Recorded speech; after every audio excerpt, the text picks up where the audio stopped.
میں دن رات ان کا بہت خیال رکھتی، اپنے شوہر سے زیادہ ان کے کھانے پینے کا خیال رکھتی، اپنے شوہر کو بعد میں کھانا دیتی، پہلے ان سے جا کر پوچھتی۔ وہ بھی میرے ساتھ بہت خوش تھی اور کہتی تھی کہ میرا فیصلہ بالکل بھی غلط نہیں ہے۔ میں بھی ان کو یہ محسوس نہیں کروانا چاہتی تھی کہ وہ یہ سمجھیں کہ کسی غریب کی بیٹی کو لا کر میں نے غلطی کی ہے تو مالکر بن کر میرے سر پہ ناچنے لگی، بلکہ میں تو ان کو یہ محسوس کروانا چاہتی ہوں کہ میں ایک اچھی انسان ہوں اور ان کی شکر گزار ہوں۔ ایک دن رات کے 2 بجے کا وقت تھا، میرا شوہر نائٹ ڈیوٹی پر تھا، میں اپنے کمرے میں تھی جب میری ساس نے مجھے بلایا اور کہا کہ تم سے ایک ضروری بات کرنی ہے۔ میں ان کے کمرے میں داخل ہوئی تو انہوں نے ایک دیوار کے آگے سے پردہ ہٹایا۔ میں نے دیکھا کہ گھر تو اس قدر مضبوط اور پکا تھا، لیکن یہ دیوار بالکل کچی تھی اور اس کے نیچے کچھ کھدائی ہوئی تھی۔ میری ساس نے کہا کہ تمہیں یہاں سے ایک سرنگ نکالنی ہوگی، کھود کر۔ میں کسی اور پر بھروسہ نہیں کر سکتی اور خود بھی یہ کام نہیں کر سکتی، اس لیے یہ کام تم خود ہی کرنا ہوگا۔ ان کی بات سن کر میں تھوڑی حیران ہو گئی، کیونکہ سرنگ نکالنا کوئی آسان کام نہیں تھا۔ جب انہوں نے مجھے پریشان دیکھا تو بولی، کوئی جلدی نہیں ہے، تم یہ کام آرام سے کر سکتی ہو، چاہے تھوڑا تھوڑا کرو۔ میں نے اپنی مالکن سے کوئی سوال نہ کیا، کیونکہ مجھے نہیں لگتا تھا کہ وہ میرے سوال کا جواب دیتی ہے، اور مجھ میں بھی اتنی ہمت نہیں تھی کہ میں نے بس ہمیشہ کی طرح ان کا حکم ماننا، جیسے ان کا حکم مانا کرتی تھی۔ کھدائی کا سامان وہاں پر پہلے ہی پڑا ہوا تھا، میں نے کام شروع کر دیا اور رات کے 2 بجے سے لے کر صبح فجر کے وقت پر یہ کام کرتی رہی۔ کام بہت محنت کا تھا، میں پسینے سے شرابور ہو گئی۔ ابھی میں کام میں لگی ہوئی تھی کہ میری ساس باہر چلی گئی۔ مجھے نہیں پتا وہ کہاں گئی، پر واپس آئی تو ان کے ہاتھ میں لسی کا گلاس ٹھنڈا ٹھنڈا تھا۔ میں دیکھ کے میرے منہ میں پانی آ گیا۔ میری ساس نے کہا کہ آج کے لیے اتنا ہی کافی، یہ لو تم لسی پی لو۔ میں نے وہ لسی پی لی اور پھر ان کے بعد مجھے پتہ ہی نہیں چلا میں کہاں تھی۔ آنکھ کھلی تو ان کے کمرے میں ہی ایک طرف سو رہی تھی۔ میں نے کہا اس سے غلطی ہوگی، پتہ نہیں چلا کب آنکھ لگی، تو کہنے لگی محنت کا کام کرو گی تو ایسے ہی نیند آتی ہے، اور لسی پینے سے تو ویسے بھی انسان سست ہو جاتا ہے۔ کوئی بات نہیں، میں جانے لگی۔ اس نے کہا کہاں جا رہی ہو؟ تو میں نے کہا کہ دن کا کام کرنے لگی ہوں۔ اس نے کہا کہ آج سے تم گھر کے کام نہیں کرو گی، کیونکہ تم اس گھر کی بہو رانی ہو۔ میں نے کام کے لیے ایک لڑکی کو رکھ لیا جو آج 10 بجے آ جائے گی، تم اپنے کمرے میں جا کر آرام سے سو جاؤ۔ میری ساس نے میرے ہاتھ پر ہزاروں کے نوٹ رکھ دیے۔ میں نے کہا جب میں نوکرانی نہیں تو پھر آپ مجھے پیسے کیوں دے رہی ہیں؟ تو کہنے لگی یہ پیسے میں اس بیٹی کو دے رہی ہوں جو میری مدد کر رہی ہے اور مشکل وقت میں میرا ساتھ دے رہی ہے، لیکن بیٹا یہ بات کسی اور کو نہ بتانا، یہاں تک کہ اپنے شوہر کو بھی نہیں۔ میری ساس میرا اتنا خیال رکھتی تھی، وہ چاہتی تو مجھ سے سارے گھر کے کام کرواتی، لیکن میرے آرام کے لیے انہوں نے نوکر رکھ لیا، جبکہ میں خود ایک نوکرانی تھی اور آج کوئی اور میرے لیے کام کرنے کے لیے رکھا جا رہا تھا۔ اس سے بڑی اور کیا بات ہوگی؟ میں نے ان کو کہا کہ مجھے پیسے نہیں چاہیے اور میں یہ بات کسی کو نہیں بتاؤں گی، لیکن میری ساس نے وہ پیسے دے دیے اور کہا کہ اپنے لیے جو تمہارا دل کرے تم لینا، کپڑے، جوتے، کھانے پینے کی چیزیں، اپنی امی کو بھی شاپنگ کروا دینا، وہ بھی خوش ہو جائیں گی۔ میری ساس کس قدر اچھی انسان تھی، میں تو ان کی گریدہ ہوتی جا رہی تھی۔ پیسے لے کے کمرے میں آ گئی، پیسے گنے تو 10,000 سے زیادہ تھے، اتنی تو میری تنخواہ بھی نہیں تھی۔ اس کے بعد میں آرام سے سو گئی اور مجھے بہت اچھی نیند آئی۔ شوہر دوپہر میں آ جاتا، اس کی یہ بات نہیں بتائی، لیکن اس نے نوٹ کر لیا کہ تھکی ہوئی لگ رہی ہوں۔ میں نے کہا کہ بس ایسے ہی، میں تو آرام کر کر کے تھک گئی ہوں، امی نے تو میرے لیے نوکرانی رکھ دی، ٹائم اس گھر میں کیسے گزرے گا؟ میرے شوہر نے کہا کہ اس گھر میں جلدی چھوٹے مہمان آ جائے گا تو پھر تمہارا وقت گزر جایا کرے گا، لیکن مجھے ساس کی بات یاد آئی جس نے کہا کہ مجھے سرنگ بنانی ہے۔ یہ بنانا کوئی آسان کام نہیں تھا اور 2 ہفتے کا بھی کام نہیں تھا، اس میں تو بہت وقت لگ رہا تھا، اور میرا شوہر یہ چاہتا تھا کہ میں ماں بن جاؤں، تو پھر میں کام کیسے کر سکتی تھی؟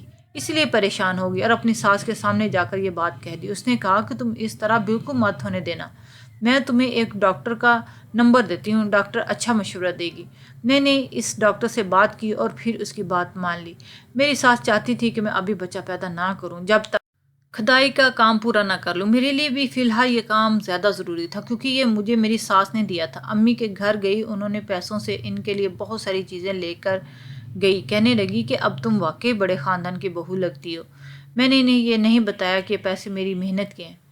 بہرحال میری ماں بھی خوش ہوگی۔ میں بہت زیادہ تھک جاتی تھی، میرے جسم میں بہت درد ہوتا تھا، لیکن پھر بھی میں یہ کام کر رہی تھی۔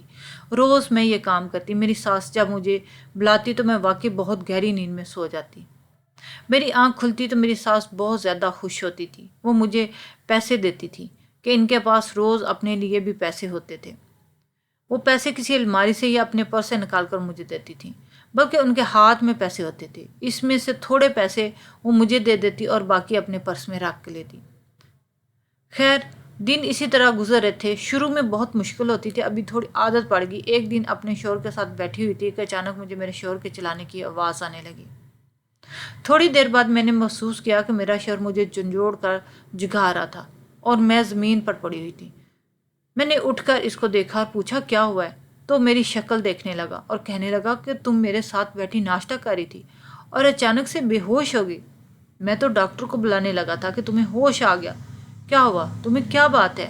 کہیں کوئی مسئلہ تو نہیں؟ کیا کرتی رہتی ہو؟ تم کمزور ہوتی جا رہی ہو۔ میں نے کہا کوئی بات نہیں۔ میری ساس نے کہا کہ اپنے شوہر کو بھی کچھ نہیں بتانا، اس لیے میں اپنے شوہر کو نہیں بتا سکتی تھی، لیکن اب اس کام سے تنگ آ گئی تھی۔ ٹھیک ہے، میں شادی سے پہلے ان کے ہاں نوکرانی تھی، انہوں نے مجھے سر کا تاج بنا لیا، لیکن اب تو میں اس گھر کی بہو تھی، اب وہ یہ کام کسی اور سے بھی تو کروا سکتی تھی۔ اس سے تو اچھا تھا کہ یہ مجھے سارے گھر کے کام ہی کرواتی، کام کرنے کی عادت تھی، پر اس طرح تو واقعی میری صحت خراب ہو رہی تھی۔ آنکھوں کے نیچے ہلکے پڑ رہے تھے اور میری ساس کی حرکتیں بھی مشکوک تھیں۔ مجھے لسی پلا کر ایسی نیند کیوں آتی تھی جسے میں بے ہوش ہو گئی تھی؟ مجھے کچھ یاد نہیں رہتا تھا۔ میں اس کے کمرے میں صوفے پر گر کے سو جایا کرتی اور صبح واپس اپنے کمرے میں آتی۔ میری ساس نے واقعی میرے ساتھ بہت کچھ کیا تھا، وہ واقعی بہت اچھی تھی، لیکن مجھے پھر بھی یہ جاننا تھا کہ وہ مجھ سے اپنے ہی گھر سے یہ سرنگ کیوں بنوا رہی تھی۔ میں اکیلی لڑکی پوری سرنگ کیسے نکال سکتی تھی؟ ابھی تو سرنگ سے کمرے کی شکل کیسی لگ رہی تھی جس میں کوئی بیٹھ سکتا تھا۔ یہ گھر کافی پرانا تھا، اس طرح سے یہاں پہ سرنگ کھودنا اچھی بات نہیں تھی، اس کی دیوار سر پہ گر سکتی تھی۔ پھر میری ساس کو یہ سب کرنے کی کیا پڑی ہے؟ میری ساس نے تو مجھے بچہ پیدا کرنے سے بھی روک رکھا تھا۔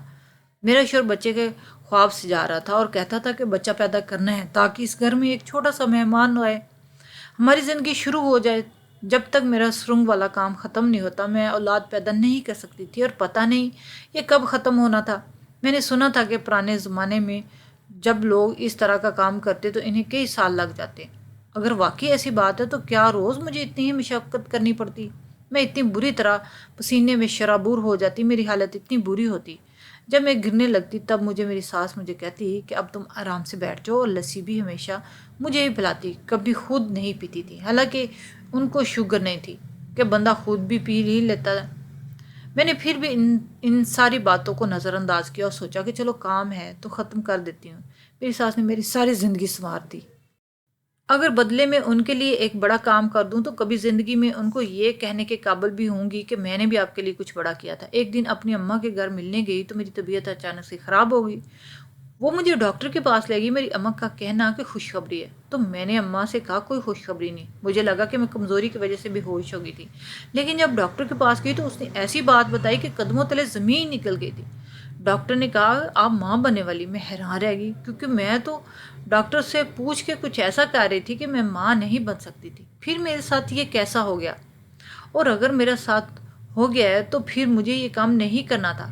کیا یہ بچہ میرے شوہر کا ہی تھا؟ یہ بچہ میرے شوہر کا نہیں تھا تو پھر کس کا ہو سکتا ہے؟ لیکن مجھے کسی بات کا کوئی سمجھ نہیں آ رہی تھی، میرا دماغ گھوم رہا تھا۔ میری ماں نے کہا کہ اب تو اس گھر میں تمہارے قدم اور مضبوط ہو جائیں گے، اور تم اپنا منہ کیوں بنا رکھا ہے جیسے نہ جانے کیا ہو گیا ہے؟ میں نے امی کو کہا کہ ایسی کوئی بات نہیں، بس ایسے ہی تھوڑا گھبرا رہی۔ امی نے کہا کوئی بات نہیں ہے، سب کے ساتھ ہوتا ہے، تمہیں خوش ہونا چاہیے۔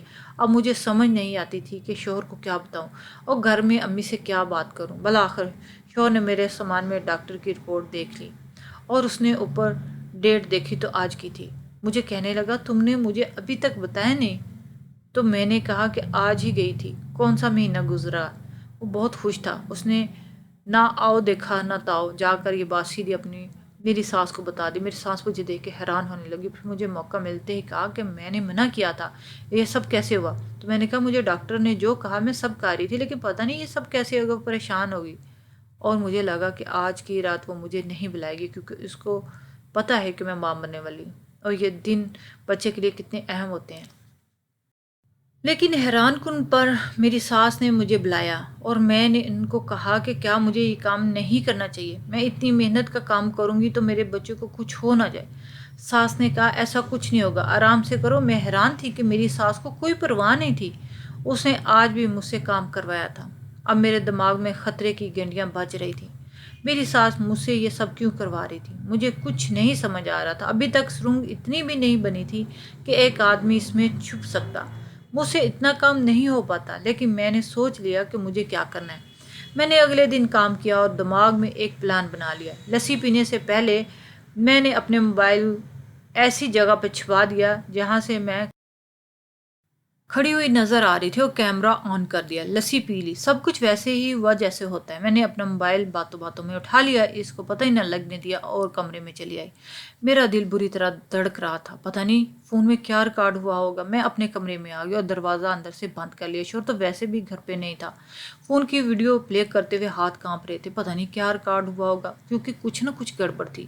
اس بات کا تو پتہ چل گیا تھا۔ ویڈیو میں نے دیکھا کہ جیسے ہی لسی کا گلاس میں نے پیا، میں چکرا کر گر گئی۔ میری ساس نے مجھے ایسے گھسیٹ کے سائڈ پہ کیا جیسے میں انسان نہیں کوئی بوری ہوں۔ پھر وہاں پر ایک آدمی آیا، اس نے میری ساس کے ساتھ کوئی بات کی۔ میں اس صورتحال میں صوفے پر بے خبر پڑی ہوئی تھی۔ پھر اس نے میری ساس کو پیسے دیے اور سرنگ کی طرف دیکھا، وہ آدمی وہاں سے چلا گیا۔ مجھے سمجھ نہیں آ رہا تھا، اس آدمی کو میں نہیں جانتی تھی، اس لیے میں نے یہ بات اپنے شوہر کو بتانی پڑی۔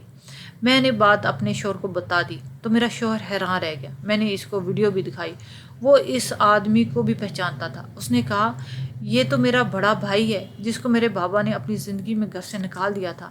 اس نے اپنی پسند کی شادی کی تھی اور اپنی بیوی کے ساتھ مل کر ہمارے ہی گھر میں چوری کی تھی، اس لیے اس کو نکال دیا تھا۔ میرے شوہر نے کہا کہ میں بات سمجھ گیا ہوں۔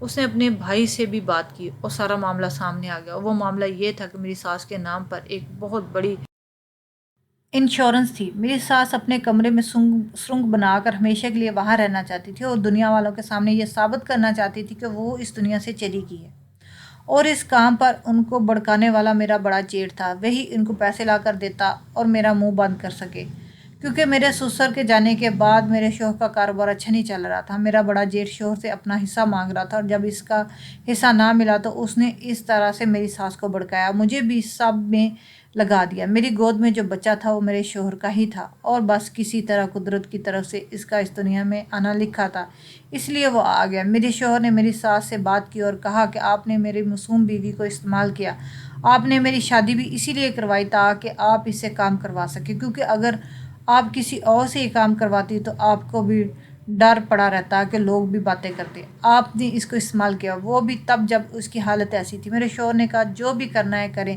چاہے اس دنیا کے لیے مر جائیں، اس گھر کے لیے، لیکن میں آپ کے ساتھ نہیں رہوں گا۔ میرا شوہر نے اپنا کاروبار اور گھر میں حصہ لیا اور سائڈ پہ ہو گیا، اور میں نے اپنی ساس سے کھل کے بات کی، نہ کہ اس نے پوچھا بھی نہیں مجھے کس بات کی سزا دی، مجھے کیوں اس طرح استعمال کیا۔ اس دنیا میں عجیب و غریب قسم کی حرکتیں ہوتی ہیں۔ بعد میں پتہ چلتا ہے کہ میری ساس کے نام جو انشورنس تھی کروڑوں کی تھی، شاید اسی لیے ان کا دماغ خراب ہو گیا۔